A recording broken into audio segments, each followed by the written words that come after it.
Hello second year के बच्चों, मैं डॉक्टर सुमन सिंह आपके सामने फिर से एक नई चर्चा के साथ लेकर उपस्थित हूँ। आज हम बात करेंगे बच्चों संथाल जनजाति के बारे में। पिछले 3 वीडियो में मैंने आपको भील जनजाति के बारे में बताया था। अब मैं आपको आज संथाल जनजाति के बारे में बता रही हूँ। संथाल जनजाति जो है वो भारत की एक प्रमुख जनजाति है। ये लोग परिश्रमी, उदार विचारों वाले, कुशल कृषक और उत्तम आखेटक होते हैं। इनका जीवन जो है निकटवर्ती क्षेत्रों के लोगों से सदा संघर्ष कर रहा है। ये हिंदू धर्म, ईसाई धर्म और बौद्ध धर्म ऐसे धर्मों को मानने वाले लोग हैं। इनका निवास क्षेत्र देखेंगे तो संथाल लोग जो हैं वो झारखंड, उड़ीसा और पश्चिम बंगाल में रहते हैं। इनका अक्षांशीय और देशांतरीय विस्तार जो है वो 20 डिग्री उत्तरी अक्षांश से 28 डिग्री उत्तरी अक्षांश और 83 डिग्री पूर्वी देशांतर से 92 डिग्री पूर्वी देशांतर के बीच में है। झारखंड में इनका सबसे अधिक जमाव पाया जाता है। यानी अगर देखा जाए कि संथाल आदिवासी सबसे ज़्यादा कहाँ हैं तो वो झारखंड में है। और विशेषतः संथाल परगना के नाम से भागलपुर डिवीज़न में एक एरिया है जो 23 डिग्री 40 मिनट से 25 डिग्री 18 मिनट उत्तरी अक्षांश और 86 डिग्री 28 मिनट से 87 डिग्री 57 मिनट पूर्वी देशांतर के मध्य स्थित है।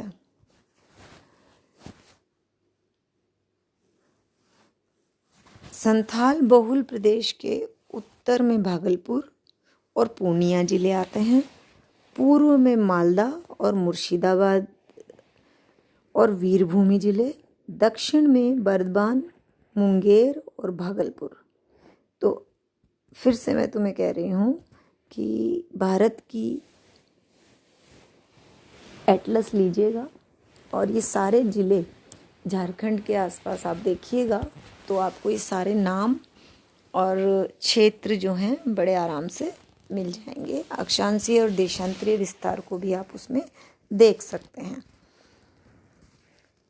इनकी जो प्रमुख बस्तियां हैं वो पाकोर, दुमका, गोंडा और राजमहल उपखंड में पाई जाती हैं। छोटा नागपुर का पठार के पूर्वी छोर पर संथाल परगना सबसे प्रमुख संथाल लोगों का क्षेत्र है। पश्चिम बंगाल में वीरभूमि, बांकुड़ा, मालदा, मिदनापुर और चौबीस परगना तथा उड़ीसा में मयूरभंज जिले में यह जनजाति पाई जाती है।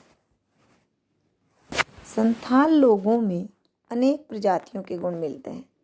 प्रोफेसर गुहा के अनुसार प्रोटो ऑस्ट्रेलाइड, भारत सरकार के अनुसार बेद्दा, हैडन के मत में प्री द्रविड़ियन और स्मिथ के अनुसार आटो एशियाटिक प्रजाति से इनका संबंध पाया जाता है। भाषा की दृष्टि से इनका संबंध मुंडारी भाषा से है और चूँकि अब ईसाई प्रचार प्रसार हुआ है तो अब ये रोमन लिपि और अपने निकटवर्ती क्षेत्रों से ये लोग बिहारी, बंगाली, उड़िया इन सब लिपियों को सीख कर अपने व्यवहार में ला रहे हैं। इनकी वातावरण संबंधी परिस्थितियां देखी जाए बच्चों तो संथाल क्षेत्र जो है वो 350 मीटर से 630 मीटर ऊंचे एक क्षेत्र हैं और ये सारी जो प्रदेश है ये पहाड़ियों और सघन वनों से ढका हुआ है। इनके बीच में बहुत सारे नदी और नाले बहते हैं। यहाँ सर्दियों में तापमान 25 डिग्री सेंटीग्रेड और गर्मियों में अधिकतम तापमान जो है वो 45 डिग्री सेंटीग्रेड तक रहता है। वर्षा का औसत 150 सेंटीमीटर है और वर्षा जो होती है वो अधिकांशतः जुलाई अगस्त के महीने में, जब पूरे भारत में ही वर्षा हो रही होती है उस समय यहाँ भी होती है। यहाँ जो वन हैं उनमें साल, सागवान, महुआ, करम, पीपल, पलास, कुसुम वृक्ष ये बहुत अधिक संख्या में पाए जाते हैं। जंगली जानवर यहाँ देखें तो सूअर, हिरण, बतखें, गीदड़, तेंदुए, चीते इत्यादि यहाँ पर मिलते हैं। अब इन लोगों का शारीरिक गठन देखें तो शारीरिक दृष्टि से छोटे और मध्यम आकार के, रंग काला और गहरा भूरा, आँखों की पुतलियाँ सामान्यतः काली गहरी होती हैं, सामान्यतः सीधी या मध्यम आकार और काले रंग की होती हैं। ललाट इनका चौड़ा, बाल काले सीधे और कभी कभी घुंघराले मिलते हैं। शरीर व दाढ़ी मूंछों पर बाल कम मिलते हैं। सिर लंबा, नाक कुछ बैठी हुई, चेहरा बड़ा और होठ मोटे दिखाई देते हैं। और ये सारी चीज़ें बेटा आप लोगों को मैंने जब हमने प्रजातियां पढ़ी थी तो हर प्रजाति के बारे में ये पढ़ा था कि किसके होठ मोटे हैं, किसके बाल घुंघराले हैं, किसका ललाट चौड़ा है, किसके सिर का सूचकांक क्या है। तो ये सब आप पहले के मेरे वीडियो जो हैं उन्हें देखेंगे प्रजाति वालों को तो आपको ये समझ आ जाएगा। अब संथाल जनजाति जो है वो वस्त्र में क्या पहनती है, तो संथाल पुरुष जो है वो सामान्यतः बहुत कम वस्त्र पहनते हैं और ज़्यादातर 1 मीटर लंगोटी जो होती है उसका इस्तेमाल करते हैं, जिसको ये लोग कोपनी कहते हैं।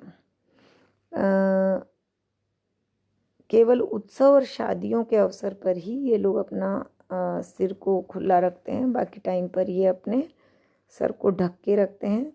संथाल स्त्रियां धोती, ब्लाउज ऐसी चीज़ें पहनती हैं। संथाल स्त्रियों के बाल लंबे होते हैं, इसलिए पीछे की ओर गांठ लगाकर जूड़ा बनाकर बांधती हैं।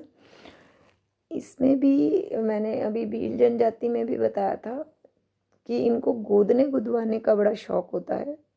जैसा कि आजकल बच्चे टैटू बनवाते हैं, वैसे इन लोगों को अपने हाथों पर नाम लिखवाना या कुछ इस तरह का निशान बनवाना जो इनको पसंद है, तो ये लोग बहुत चीज़ें अपने हाथों पे बनवाते हैं। स्त्री और पुरुष दोनों ही अपने शरीर को सजाने में रुचि रखते हैं, इसलिए फूल, पत्तियों, पक्षियों के पंख, गाय की पूंछ के बालों का उपयोग इन सब कार्यों के लिए किया जाता है। स्त्रियां पीतल या चांदी की हंसली, कड़े, बाजूबंद, झुमके, अंगूठियां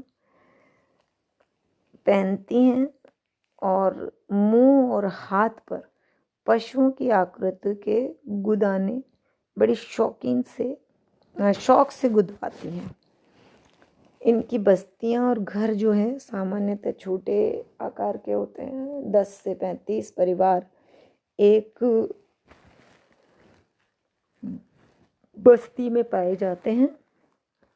बस्तियां सड़क के दोनों ओर रेखांकित रूप में ये लोग रखते हैं, वृक्षों की कतार के आसपास। और घर प्राय 2 प्रकार के होते हैं। एक तो आयताकार होता है जिसे स्थानीय भाषा में बंगाल और राख कहते हैं, और दूसरे प्रकार के जो घर होते हैं गोल छातेनुमा छत वाले होते हैं और उन्हें कातोम ओराक कहा जाता है। इनमें जब हमने भील और एस्किमोज की बात की थी तब भी मैंने बताया था कि घर में खिड़की नहीं रखते और दरवाज़ा केवल एक रखते हैं।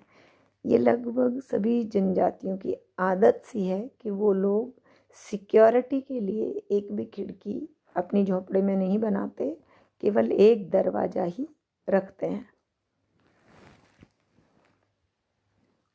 इनकी झोपड़ियाँ जो हैं वो साल के लट्ठों, बांस की कपच्चियों और साल की पत्तियों से में गोबर मिलाकर लिपी जाती हैं। फर्श कच्चा होता है और जो छत होती है उस पर पत्तियां बिछाई जाती हैं।